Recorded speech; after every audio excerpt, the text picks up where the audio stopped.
सरस्वती जी और उनकी बहू रश्मि के बीच एक दिन बहस छिड़ जाती है। आखिर किसका काम ज्यादा आसान है, बहू का या सास का? माँ जी, सास को काम ही क्या है, आपके सारे काम उंगलियों पे तो हो जाते हैं। कुछ भी। हाँ, हिसाब तो उंगलियों पे ही हो जाता है ना। अरे बेटा, ऐसा सिर्फ अभी लगता है। जो मुझे करना पड़ता है ना, वो तुझे करना पड़े तो समझ आएगा कि असली काम का पहाड़ कैसा होता है।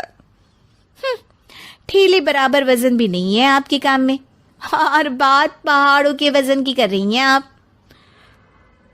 तू ऐसा करती ही क्या है घर में बेटा, ये तो बता मुझे। मैं थोड़ी ना कुछ करती हूँ, सब जादू से हो रहा है इस घर में। अरे एक दिन मेरा काम करोगी तो समझ आएगा। Okay okay, shut up. कल से मैं घर के काम करूंगी और तू मेरी जगह हर चीज का हिसाब रखना, ठीक है? ठीक है, ये भी कर लेते हैं। ये सास बहू की डील के बारे में रश्मि के पति अमन को नहीं पता था और ना ही अमन के पिताजी सुरेश जी को।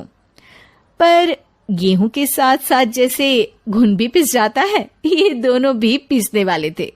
सुबह अमन उठकर रेडी होता है ऑफिस जाने के लिए, तो पता है उसके कपड़े नहीं निकले हुए हैं।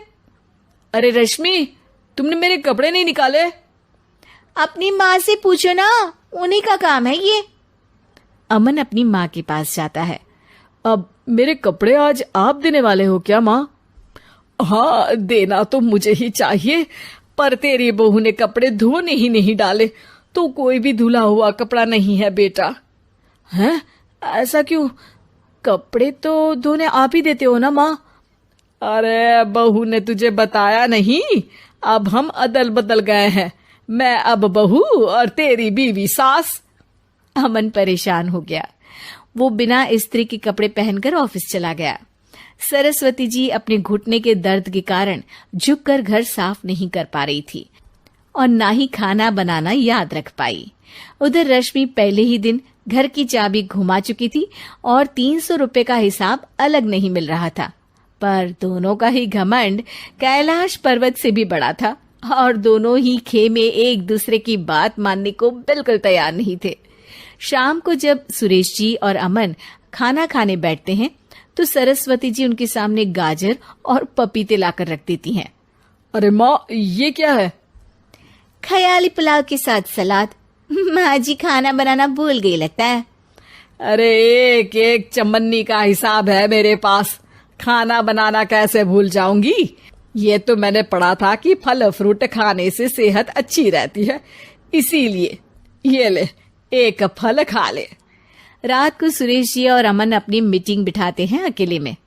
बाबूजी, इनकी लड़ाई के कारण ना हमें ठीक से खाना मिल रहा है, उल्टा घर के सारे काम रुक गए हैं। हाँ बेटा, 2 भैंसों की लड़ाई में बेचारे खेत के पौधों का भी नुकसान हो रहा है। पर पापा, क्या बताऊं आपको, मैंने माँ को इस महीने की 2 तारीख को बिजली के बिल के पैसे दिए थे। आज बिल भरने के लिए मांगने गया तो पता चला कि रश्मि उन पैसों से गैस सिलेंडर ले आई। अच्छा, तो सिलेंडर के पैसों का क्या हुआ? अब सिलेंडर के तो कोई पैसे नहीं थे बाबूजी, हमारे घर पर गैस की पाइपलाइन लगी है ना। बेटा, इन दोनों का कुछ करना पड़ेगा, नहीं तो अपने घमंड के चक्कर में पूरा घर बर्बाद कर डालेंगी ये दोनों। अमन और सुरेश जी काफी सोच विचार के बाद एक निष्कर्ष पर पहुंचते हैं। रात ही को दोनों अपनी पत्नियों की अलमारी से नई साड़ी निकालते हैं और सुबह जब रश्मि और सरस्वती जी उठते हैं तो देखते हैं कि दोनों पति साड़ी पहनकर चढ़ाव पर सब्जियां काट रहे हैं। अरे ये सब क्या हो रहा है? क्या हो रहा है मतलब? आप दोनों अदल बदल हो सकते हो तो हम क्यों नहीं?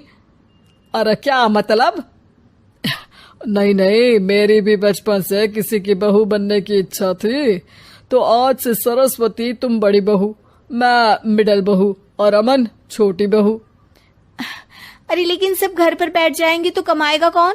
ये घर कैसे चलेगा? अब वो तो भैया या बाकी लोग जाने, अब हमने भी अदल बदल कर ही लिया है तो कुछ नहीं हो सकता। रश्मि और सरस्वती जी को समझ में आ जाता है कि उन दोनों की आपस की डील की वजह से इन दोनों को बहुत तकलीफ हो रही है और उनके ईगो ने दूसरों को कितनी यातनाएं दी है। अब असल में माँ जी आप सही थी, सास बनना बहुत मुश्किल है। अरे हाँ बेटा, और तू भी, मुझसे तो नहीं हो पाया सब घर के काम, वापस बदल ले क्या? हाँ हाँ बिल्कुल माँ जी, और अब आप दोनों भी बदल लीजिए। कोई आ गया तो आप दोनों को देखकर क्या सोचेगा? अच्छा है, आप दोनों के समझ में ये बात तो आई। मैं फटाक से कपड़े बदल लेता हूँ। अरे रुक जा बेटा, एक फोटो ले लेती हूँ तेरी। मेरी बेटी होती तो तेरे जैसी ही दिखती साड़ी में। और मेरा फोटो नहीं लोगी?